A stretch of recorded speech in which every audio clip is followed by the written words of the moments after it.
नमस्कार दोस्तों। आपको याद होगा एक गीत था, देवानंद और हेमा मालिनी की फिल्म थी। उसमें गाना था, ओ मेरे राजा, देर से आई, दूर से आई, फिर भी वादा तो निभाया लेकिन आई। मतलब इस तरह से कुछ करके था। आज प्रधानमंत्री नरेंद्र मोदी पूरे 5 साल बाद कश्मीर पहुंचे और जम्मू कश्मीर जाने की वो 5 साल हिम्मत नहीं जुटा पाए। और जब आज गए तो आप ये समझिए, मुझे सीआरपीएफ के और दूसरे आर्मी के कुछ लोगों से बात हो रही थी। पश्चिमी कमान पूरी पूरी वहां लगी थी, बीएसएफ के लोग लगे थे, सीआरपीएफ के लोग लगे थे और स्थानीय पुलिस तो लगी हुई थी। बाकी इंटेलिजेंस एजेंसीज और जो प्रधानमंत्री का प्रोटेक्शन करने वाला पूरा सब अमला है वो लगा हुआ था। भारी ब्यूरोक्रेसी लगी हुई थी, पूरी मशीनरी लगी थी कि कैसे भी बक्सी का मैदान को भर दिया जाए। बहरहाल भरा नहीं भरा क्या हुआ इस पे बात नहीं करूंगा, कि कुर्सियां खाली थी भरी थी इस पे भी बात नहीं करूंगा। बात इस पे करूंगा कि लोगों को बड़ा उम्मीद थी कि शायद 5 साल बाद प्रधानमंत्री आ रहे हैं, चुनावी साल में आ रहे हैं, क्योंकि तब आए थे जब चुनावी साल था। और उसी साल जीतने के बाद में उन्होंने अनुच्छेद 370 की कुछ क्लॉजेज खत्म किए थे और जो क्लॉजेज खत्म किए थे उसके लिए भी वह तरीका अपनाया गया था जो लोकतांत्रिक नहीं था। तत्कालीन राज्यपाल सतपाल मलिक खुद इसको बता चुके हैं कि कैसे उन्हें क्या कह के मंगाया गया था प्रस्ताव।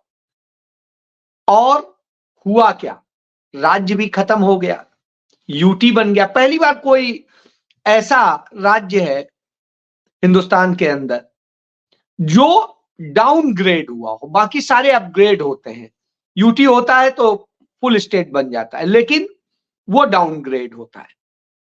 तो कश्मीर डाउनग्रेड हुआ। कश्मीर डाउनग्रेड करने की वजह क्या थी, क्या नुकसान था, क्या चीजें हैं, इस पर बात करूं। उसके पहले और भी चीजों पे बात करूं।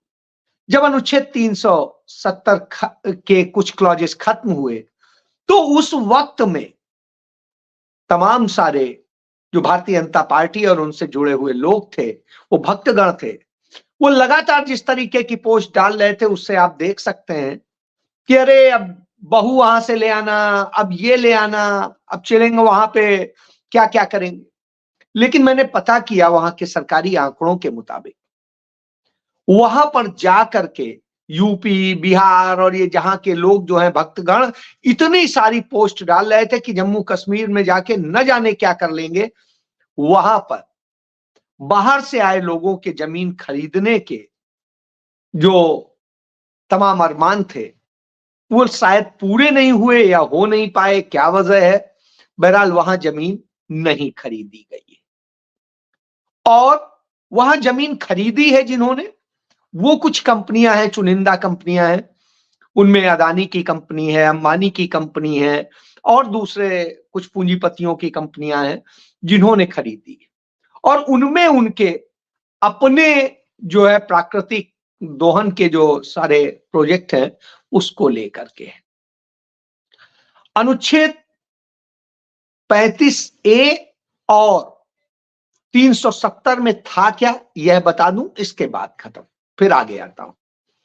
अनुच्छेद 35A में था कि कश्मीर के लोगों को अपने राज्य में नौकरियों में संरक्षण मिलेगा, जमीन, रहने, खाने और सब चीजों में कारोबार के लिए संरक्षण मिलेगा और वो वहां पर पूरी तरीके से कश्मीर और कश्मीरियत उन्हीं के पास होगी। स्वाभाविक सी बात है, उनका राज्य है, उनके पास होनी चाहिए। कहीं पर भी आज आप कोई राज्य करता है कि हमारे यहां इतने % नौकरियां सिर्फ हमारे राज्य के लोगों को मिलेंगी, कोई राज्य इसी तरीके से करता है कि हमारे यहां इस तरीके से, जैसे आप देखिए उत्तराखंड में बाहर का व्यक्ति जाकर के जमीन नहीं खरीद सकता है, उसके खरीदने के कुछ क्लॉजेस हैं, कुछ चीजें हैं उत्तराखंड में, कहां खरीद सकते हैं कहां नहीं खरीद सकते हैं। इसी तरीके से हिमाचल में जाकर के आप नहीं खरीद सकते हैं। इसी तरीके से नॉर्थ ईस्ट स्टेट जो है, नॉर्थ ईस्ट के स्टेट्स हैं, वहां आप जाकर के नहीं खरीद सकते हैं। इसी तरीके से असम में है और भी बहुत सारी जगह। तो इस तरह के तमाम सारे रूल्स है, तो वही उसमें कवर होते। दूसरा अनुच्छेद 370 था, उसमें चूंकि कश्मीर में अपने उन्होंने कानून बनाए थे और वो कानून आईपीसी से लगभग लगभग मिलते थे, और यह भी शर्त थी कि जहां पर वो मैच नहीं करेंगे या कहीं पर भी कश्मीर का कोई कानून भारत के कानून से कहीं पर भी डिफर करेगा या उसमें विरोधाभास होगा, तो उस स्थिति में भारत का कानून ही माना जाएगा। यानी ऐसी कोई संकट का विषय नहीं था कि उससे कहीं कुछ होता। हां, इससे इतना जरूर फायदा था कि कश्मीर और कश्मीर के लोगों को, जम्मू कश्मीर के लोगों को फायदा था, उनको रोजगार में और दूसरी चीजों में, सभी जमीन जायदाद और चीजों, वह अधिकार छिन गया उनका, राज्य का भी दर्जा छिन गया। उधर लद्दाख में इतना प्रदर्शन चल रहा है, लगातार प्रदर्शन चल रहा है, लद्दाख को भी तोड़ करके यूटी बना दिया गया था। वहां पर भी न वहां के चुनाव की कोई व्यवस्था की गई, न वहां के विधानसभा की व्यवस्था की गई है, न ही कोई पब्लिक उसकी है। तो यह हालत है वहां। तो वहां पर इस तरह की स्थिति है। जम्मू कश्मीर में हम देख रहे हैं कि 2018 के बाद से वहां पर कोई सरकार नहीं, बगैर सरकार के चल रहा है, और सरकार कौन है? खुद वहां का राज्यपाल है। और जिस तरीके से केंद्र में बैठी सरकार उसे गवर्न कर रही है, यूटी बनाने के बाद में वहां के ऑफिसर्स, वहां के लोगों को नौकरी और सब चीजों के बजाय ये बाहर से आए लोगों को सारे महत्वपूर्ण पदों पर काबिज कर दिया गया है। यानी वहां के लोगों का हक छीन लिया गया। आपसे आपके घर में आपका हक छीन लिया जाए तो आपको कैसा लगेगा? कमोबेश वही स्थिति आज जम्मू कश्मीर के लोगों की है। लेकिन मरता क्या न करता वाली स्टाइल में अब वहां के लोग कर क्या सकते हैं इस पे? उन्हें बड़ी उम्मीद थी कि आज 5 साल बाद प्रधानमंत्री यह हिम्मत दिखा पा रहे हैं कि वो इतनी भारी सुरक्षा के बाद में आ रहे हैं, तो निश्चित रूप से चुनावी साल है, कोई घोषणा करेंगे, कुछ उन्हें तोहफा देंगे, शायद राज्य वापस लौटा दे, शायद विधानसभा चुनाव की घोषणा कर दें, या और भी बहुत कुछ, और उनकी अपनी सरकार बने, उनका अपना सब कुछ चले। लेकिन वहां जो हुआ वो यह है कि हर कोई गोलगप्पे खा के आ गया। वही गोलगप्पे जो आप कल बिहार में खा रहे थे, पहले बंगाल में खा रहे थे, उसके पहले कहीं और खा रहे थे, कि वही परिवारवाद, वही भ्रष्टाचार, वही सारी बातें, उसके अलावा कुछ नहीं। यदि भाई भ्रष्टाचारी हैं तो गिरफ्तार करो, जेल में डालो, हवा में क्या बात करते हो? और यदि वो परिवार से कोई नुकसान हो, वहां की जनता ना चुने, किसी और ने तो नहीं कहा है, जनता ही चुनती है। जनता क्यों चुन रही? परिवारवादियों को जनता बाहर करे, तो जनता तो नहीं कर रही, जनता तो उन्हें वोट दे रही, जनता ने ही जिताया था। यदि वहां की आज 6 लोकसभा सीटों की बात करें तो 6 में स्थिति क्या है? 3 में एनसीपी है, सॉरी नेशनल कॉन्फ्रेंस है, और पीडीपी है, और भारतीय जनता पार्टी है, कांग्रेस। तो और है वहां कौन? अब जिनको आप परिवारवादी और सब कुछ कहते हैं, आपकी पार्टी की स्थिति क्या है? जितेंद्र सिंह जो आपके वहां से सांसद हैं, मंत्री हैं आपके साथ, उनका भी परिवार था, उनके पिताजी आरएसएस और बीजेपी के नेता थे, वो भी हैं। उसके अलावा भी और वहां पर बहुत सारे लोग। तो परिवारवाद का जब आप जिक्र करते हैं तो बड़ा अजीब सा लगता है। चलिए, आपने कश्मीर को, जम्मू कश्मीर को दिया क्या, यह बताइए। क्योंकि सामान्य तौर पे तब भी जो बजट मिलता था वो आज के समय से कोई कम नहीं होता था। आज जो बजट जा रहा है वो सुरक्षा बलों पे खर्च हो जा रहा है, वो तमाम दूसरी चीजों पे खर्च हो जा रहा है। और उसके बाद में जब से अनुच्छेद 370 के कुछ क्लॉजेस खत्म हुए हैं, तब से वहां पर कश्मीरी पंडित अधिक मारे गए। तमाम सारे घटनाएं ऐसी हुई जिनमें हमारे जवान इतने शहीद हुए जो भारत के इतिहास में कभी नहीं हुआ था। और उसके अलावा तमाम सारी जो घटनाएं हुई पुलवामा से लेके सभी, उनका आज तक आप राज नहीं खोल पाए। आज तक वो सारे कनेक्शन नहीं ला पाए जो आप तमाम लोगों के बारे में कहते थे। तो इसका मतलब शगुफा ही रहे। कश्मीरी पंडितों के पुनर्वास की बात थी, वो भी आपने नहीं करी। तो वायदा कौन सा आपने पूरा किया और कश्मीर को दिया क्या? दिया सिर्फ यह है कि चंद पूंजीपति जो आपके चहेते हैं उनके हाथ में आपने कश्मीर सौंप दिया, वहां के प्रोजेक्ट सौंप दिए, वहां की सड़कें हों, वहां की रेल लाइनें हों, और सब चीजों के काम उन्हें देकर के उन्हें जिस तरह मुनाफा दिया, और वहां के स्थानीय लोगों की बजाय आपने इसमें बाहर के लोगों को किया, वहां के लोगों को पलायन करने के लिए मजबूर किया। 3 साल तक वहां पर इंटरनेट बैन रहा। पहले 2G भी बैन रहा 2 साल, उसके बाद में फिर 4G बैन रहा, 5G की तो स्थिति बनी नहीं पाई, और आज तक यह हालत है कि वहां पर कोई चीज ठीक नहीं। तो जो वायदे थे, दावे थे, सब कुछ था, वो सब कुछ सामने देख लिया। तो ये मोदी की गारंटियां होती, और जब मोदी की ये गारंटियां होती हैं तो साहब मोदी की गारंटी यानी जुमले की गारंटी, और वही जुमले की गारंटी आज वहां लोगों ने देख। लोगों को जिस तरीके से लाया गया या और विवश किया गया, और सारी चीजें शर्तें लगा दी गई थी वहां स्कूलों, कॉलेजों और सभी जगह कि अधिक से अधिक लोग लेके आने, सबकी जिम्मेदारी लगा दी गई थी, ऑफिसर्स की लगाई गई थी, कर्मचारियों की लगाई गई थी। तो आज सारे कर्मचारी, सारे वो सबको कह दिया गया था मोदी मोदी करना है। तब आप सोचिए यह हालत।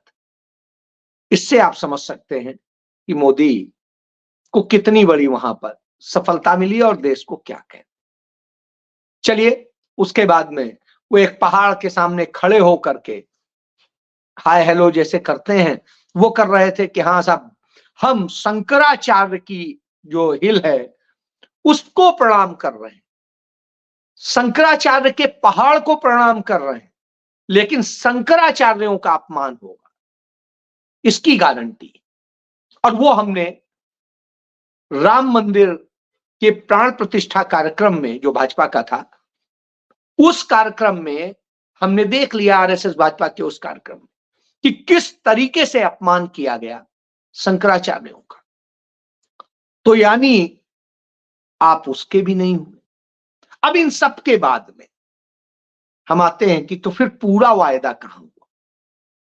वायदा तो कहीं पूरा नहीं, क्योंकि जब हम फेहरिस्त उठाते हैं उनके संकल्प पत्र की, तो उसमें हम कहीं पर भी देखते हैं जो वायदे थे वो तो कोई पूरे नहीं होते। वायदा यही आप कह सकते हैं पूरा हो गया, 370 खत्म कर दिया, तो 370 भी नहीं खत्म किया, उसके कुछ क्लॉज खत्म हुए, किसी भी कानूनविद से पूछ लीजिएगा। और जब आप इसको ये चेक करेंगे कि किस तरीके से जो वायदा किया था कि मंदिर के निर्माण का, तो मंदिर का भी निर्माण सरकार ने नहीं कराया, सुप्रीम कोर्ट के ऑर्डर पर हुआ, और ट्रस्ट कर रहा है। और वो ट्रस्ट कैसे कर रहा है? हमारे आपके पैसे से कर रहा है। तो सरकार ने तो उसमें किया नहीं। सरकार ने एक चीज करी, घोटालेबाजों को छूट दी, जमीनों का धंधा करने वालों को छूट दी, और तमाम गुजराती पूंजीपतियों को अयोध्या की आधे से ज्यादा जमीन कब्जा करवा दी, उन्हें दिलवा दिए, और उन्हीं का धंधा चल रहा है। तो साहब ये हुआ, और उसमें अयोध्या के लोगों को उजाड़ा भी गया, और अयोध्या के लोगों को वाजिब रोजगार भी नहीं मिला। अब हम आगे आते हैं। रोजगार की जब बात आती है तो रोजगार देने में तो मोदी सरकार की स्थिति हम आप सब जानते हैं। फिर अभी हाल के दिनों में जब पिछले चुनाव थे विधानसभाओं के, तो प्रधानमंत्री नरेंद्र मोदी ने एक नया नारा दिया कि जातियां तो सिर्फ 2 होती हैं, गरीब और अमीर, बाकी कोई जाति नहीं होती। यदि ये बात वो मान ले, दिल से मानते, तो हम भी इसे अप्रिशिएट करते और हम भी कहते बिल्कुल जाति व्यवस्था खत्म कीजिए, वर्ण व्यवस्था खत्म कीजिए, जाति विहीन समाज बनाइए, हम आपके साथ। न किसी को ब्राह्मण होने के कारण प्रिविलेज मिले, न किसी को दलित होने के कारण प्रिविलेज मिले, या किसी के साथ कुछ हो, किसी के साथ कोई अत्याचार नहीं होना चाहिए। तो बाद में उन्होंने इसी में एक क्लॉज जोड़ दिया था कि 3 होती हैं, एक गरीब, एक अमीर और एक महिला। हमने और खुशी हुई कि ये तो बहुत सही बात कह रहे हैं, यही होना चाहिए, चलिए यही कर लीजिए, गरीब को मदद दीजिए, अमीर से पैसा लीजिए और महिलाओं को भी अधिकार दीजिए। लेकिन महिलाओं को भी उसी तरीके का गोलगप्पा खिला दिया गया कि साहब खुश हो जाइए कि हम आरक्षण लागू करेंगे, महिला आरक्षण, लेकिन कब करेंगे यह नहीं मैं, ये बस जब होगी, सरकार बनेगी, फिर जनगणना होगी, फिर जनगणना के बाद में जो है उसका परसीमन होगा, परसीमन के बाद में कहीं निकलेगा। तो अब आप समझ लीजिए कि एक लंबा समय का आपको पकड़ा दिया गया लॉलीपॉप, तो लॉलीपॉप लेकर के चाटते रहिए। वहीं उसी तरीके से गरीब अमीर की जब बात करते हैं तो उल्टा होता है, अमीरों के टैक्स कम कर दिए जाते हैं, कारपोरेट टैक्स कम कर दिए जाते हैं। हिंदुस्तान में एक ही टैक्स कम हुआ है, वो कारपोरेट का टैक्स। जो कांग्रेस के समय में कारपोरेट से सबसे ज्यादा लिया जाता था और गरीबों से सबसे कम लिया जाता था, आज उल्टा हो गया, अमीरों से सबसे कम लिया जाता है, हीरे पे सबसे कम टैक्स है, लेकिन खाने की चीजों पे टैक्स ज्यादा है। अब आप समझिए, आपकी रोटी पे उनकी नजर, आपके रोजगार पे उनकी नजर, और बहुत सारी चीजों पे, तो उल्टा हो गया। फिर दूसरी तरफ गरीबों को देने के नाम पे क्या है, सब भिखारी बन के खड़े हो, देंगे, हक मांगोगे तो लाठी देंगे। तो इस रूल को अपनाया। इसका उदाहरण है कानपुर में, आप देखिए 5-6 दिन पहले 2 बच्चियां घाटमपुर थाना क्षेत्र में, वहां के जो भट्टा मालिक था, उन लोगों ने किस तरीके से उन नाबालिग बच्चियों के साथ में क्या क्या किया, जिसके कारण उन्हें पेड़ से लटकना पड़ा। और अब स्थिति हुई, वो इंसाफ के लिए उसका पिता लड़ रहा था, अब उसे भी पेड़ से लटकना पड़ा। अब आप समझ सकते हैं कि यह उत्तर प्रदेश का राम राज्य, यह राम राज्य है कि 9 साल की बच्ची पुंडुचेरी में, जहां भाजपा का आजकल शासन है, वहां पर शिकार हो जाती, जहां पे इस तरह की घटनाएं नहीं होती थी। तो जहां जहां भाजपा का शासन होता जा रहा है, इस तरह की घटनाएं होती जा रही। इसीलिए मैं कहता हूं, भाजपाइयों का हाथ बलात्कारियों के साथ। तो इस तरह की स्थिति होती है, तो उनका कमल कीचड़ में ही खिलता है। तो जहां कीचड़ करते हैं, गंदगी करते हैं, वही इसका साफ साफ दिखाई दे रहा है। अब जब आप रोजगार दे नहीं सकते, सब जगह जुमले देंगे, लॉलीपॉप देंगे, तो वही चल रहा है। तो गरीब के साथ ये किया, अमीर के साथ ये किया। ऐसी स्थिति में कौन बोलेगा? तो राहुल गांधी ने एक बड़ी चीज कही, मल्लिकार्जुन खड़गे ने बड़ी चीज कही। उन्होंने जाति व्यवस्था जो है, वर्ण व्यवस्था, उसको लेकर प्रहार किया। कहा कि जो है, हम उस सच से आंखें नहीं बंद कर सकते, इसलिए हम पीड़ित को न्याय दें और बड़े से टैक्स लें, इस सिस्टम को लागू करें। और इस सिस्टम के साथ में जो युवा रोजगार के लिए भटक रहे हैं, उनको भर्ती न्याय देने की जरूरत है, उन्हें रोजगार न्याय की देने की जरूरत है, और उस दिशा में काम करें। तो यही अंतर है दोनों, एक लॉलीपॉप देता है, एक वास्तविक जमीनी हकीकत से आपको वायदे देता है, गारंटी देता है। तो दोनों की गारंटियों में यह अंतर है, इस अंतर को समझने की जरूरत। और यही अंतर है, क्योंकि मोदी का तो आप परिवारवाद और भ्रष्टाचार का सब जुमले सुनते रहिए, होता कुछ नहीं है। तो सच को जानिए, सच बताना हमारा फर्ज है, वो बताएंगे। आप समझिए, ये आपका काम है। जय